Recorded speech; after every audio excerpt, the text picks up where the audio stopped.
હાલ જોઈ ઊભો થા, ખાઈ પીને તૈયાર થઈ જા આલુડા. અરે માતાજી, આજે તો હું બહુ થાકી ગયો છું. આજ પોઠિયો ચારવા નહીં જઉં. અરે ભાઈ, પણ એવું થોડું ચાલે, પોઠિયો ચરાવવા તો જાવું પડે ને. ચાવ ખરો, પણ એક શરતે. હા? અરે માતાજી, અમીનો કૂપો અને ભસ્મ કંકણ મને આપો તો. અરે પણ ભસ્મ કંકણ અને અમીનો કૂપો તારે શું કરવો છે? ભલે બેટા, હું તને ભસ્મ કંકણ અને અમીનો કૂપો આપું તો ખરી, પણ હાંજે હાંચવીને પાછો લેતો આવજે અને મને પાછો સોંપજે. બહુ સારું માતાજી.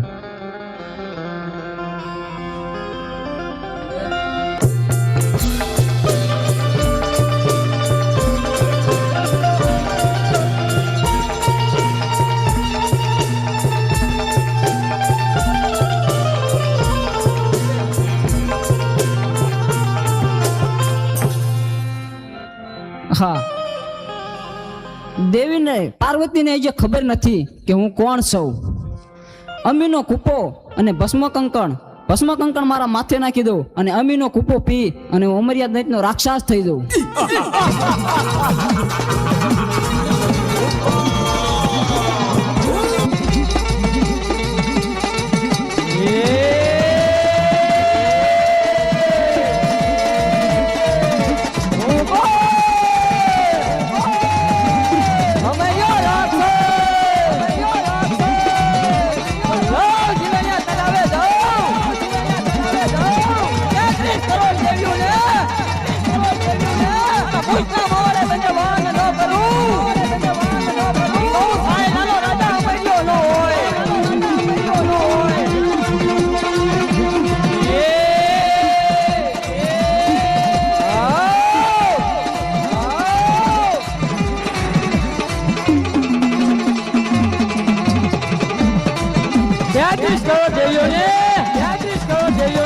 મારા ખુશીના મોવારે ભગવાને નો કરું.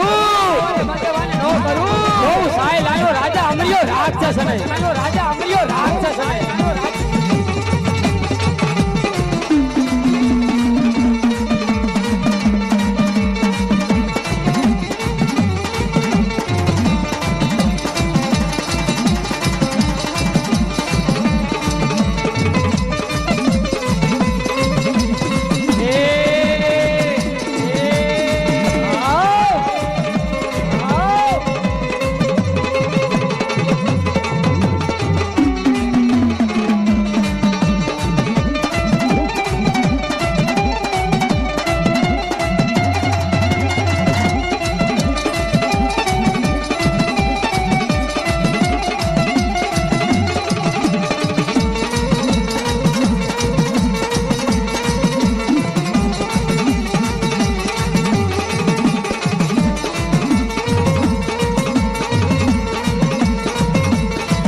તમારી માતાની ભક્તિ કરી હોય, તમારી માતાનો જીવો કર્યો હોય, કદાચ તમારી માતાનું ક્યારે રટણ કર્યું હોય અને કદાચ આ અમર્યો દે તમારી માતાને પૂછના મોરે બધેવન કરવાની વાત કરે અને જો તમારી માતા હાજરી આપવા ન આવે ને તો તમારી માતા એવું કઈ ખોટું પડ્યું હોય ભાવ, ખોટું પડ્યું હોય ભાવ.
33 કરોડ દેવીને જે ખબર નથી તો ચાલ હવે જીલણિયા તલાવે જાઉં અને 33 કરોડ દેવીને મારા મૂછના માવળે બંધેવાન કરું.